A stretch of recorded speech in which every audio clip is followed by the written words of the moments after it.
हजारीबाग के सांसद मनीष जायसवाल ने लोकसभा में झारखंड में हो रहे हिंदुओं पर अत्याचार का मामला लोकसभा अध्यक्ष के समक्ष रखा। उन्होंने बताया कि इस वर्ष सरस्वती पूजा के विसर्जन के दिन रामगढ़ के सोसो कला गांव में विशेष समुदाय के द्वारा जुलूस पर पथराव किया गया, जिसमें एक नाबालिग बच्ची गंभीर रूप से घायल हो गई।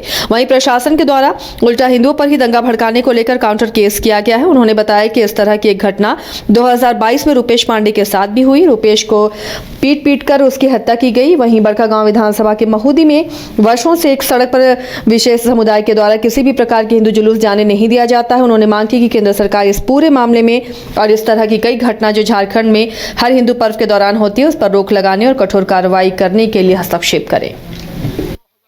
मैं आपका ध्यान झारखंड राज्य में हो रहे हिंदुओं पर अत्याचार के प्रति आपको दर्शाने के लिए यहाँ खड़ा हुआ हूँ।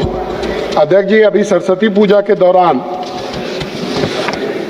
रामगढ़ जिले के सोसो कला एक गांव है, वहां पर महिलाएं और बच्चे जुलूस लेकर के विसर्जन के लिए जा रही थी। अध्यक्ष जी, बच्चों पर पथराव किया गया, एक बेटी बहुत गंभीर रूप से घायल है। अध्यक्ष जी, केस हुआ, कोई कार्रवाई नहीं हुई, बल्कि उल्टा काउंटर केस जो है पुलिस की तरफ से हिंदू समुदाय के प्रति कर दिया गया है। इसी प्रकार 2022 में बरही में रुपेश पांडे जी की हत्या हुई और बड़का गांव में जो हजारीबाग का हिस्सा है वहां एक महूदी बोल के गांव है अध्यक्ष महोदय, वहां आजादी के बाद से एक सड़क विशेष पर रामनवमी का जुलूस को निकालने की अनुमति नहीं दी जा रही है। एक समुदाय के द्वारा रोका जा रहा है। यह भारत गणराज्य का सड़क है अध्यक्ष महोदय, और हर सड़क पर हर व्यक्ति को आने जाने की अनुमति है। क्या डिमांड है? मैं आपसे आग्रह करूंगा कि केंद्र सरकार इन सब चीजों पर हस्तक्षेप करे और हिंदुओं पर जो अत्याचार हो रहा है झारखंड में उस पर कार्रवाई करवाए और साथ ही महूदी के जो जुलूस को है उसको संपादित करवाए। अध्यक्ष महोदय, बहुत धन्यवाद। मनोज भारत नेपाल बॉर्डर पर निर्माण कार्य को धीमी गति से किए जाने का मुद्दा लोकसभा में उठा। अररिया सांसद प्रदीप कुमार सिंह ने 552 किलोमीटर लंबे इंडो नेपाल बॉर्डर रोड निर्माण कार्य की धीमी गति पर सदन का ध्यान आकृष्ट करते हुए कहा कि केंद्र सरकार और राज्य सरकार के सहयोग से 552 किलोमीटर लंबा बॉर्डर रोड निर्माण का कार्य 2013 में शुरू हुआ था।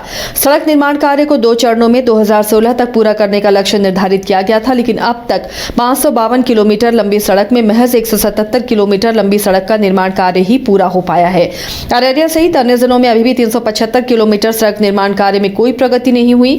सड़क निर्माण कार्य पूरा होने से भारत नेपाल बॉर्डर पर बसे गांव के विकसित और समृद्ध होने के साथ भारत नेपाल के बीच तस्करी पर रोक लगने की संभावना जाहिर करते हुए सांसद प्रदीप कुमार सिंह ने सुरक्षा के दृष्टिकोण से भी बॉर्डर रोड सड़क निर्माण कार्य का जल्द पूरा किए जाने की मांग की है।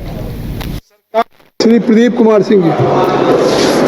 महोदय, आज जिस विषय को लेकर सदन में बोलने का मौका मिला है वह सामरिक, सामाजिक और आर्थिक रूप से भारत व नेपाल दोनों के लिए ही महत्वपूर्ण है। महोदय, आदरणीय प्रधानमंत्री जी के कुशल मार्गदर्शन में आज हमारा भारत सड़क के निर्माण के क्षेत्र में कई विकसित देशों को पीछे छोड़ दिया है, लेकिन कुछ महत्वपूर्ण सड़कों का निर्माण कार्य विगत कई सालों से वंचित है। महोदय, यह सड़क इंडो नेपाल सड़क बिहार में यह सड़क पश्चिम चंपारण से चलकर सीतामढ़ी, मधुबनी, सुपौल होते हुए अररिया के सिकटी होकर किशनगंज, गलगलिया तक जाती है।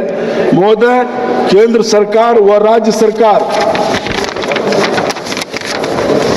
के सहयोग से करीब 552 किलोमीटर सड़क का निर्माण कार्य 2013 में शुरू हुआ, जिसे 2016 तक 2 चरणों में पूरा करने का लक्ष्य रखा गया था, लेकिन अब तक सिर्फ 177 किलोमीटर का निर्माण कार्य हो पाया है। हमारे जिले अररिया सहित 374 किलोमीटर सड़क के निर्माण कार्य में कोई प्रगति नहीं है, जो अति चिंतनीय है। इस सड़क के निर्माण हो जाने से कई दशकों से अपेक्षित बॉर्डर लाइन आसपास बसे गांव में सामाजिक व आर्थिक विकास की शुरुआत के साथ सीमा पार से होने वाली तस्करी पर भी लगाम सुनिश्चित होगा। अतः महोदय, आपके माध्यम से केंद्र सरकार व राज्य सरकार से निवेदन करता हूं कि इस सड़क की सुरक्षा के लिहाज से एवं सड़क निर्माण के कार्य में तेजी ला करके इस सड़क का कार्य अतिशीघ्र शुभारंभ किया जाए। धन्यवाद।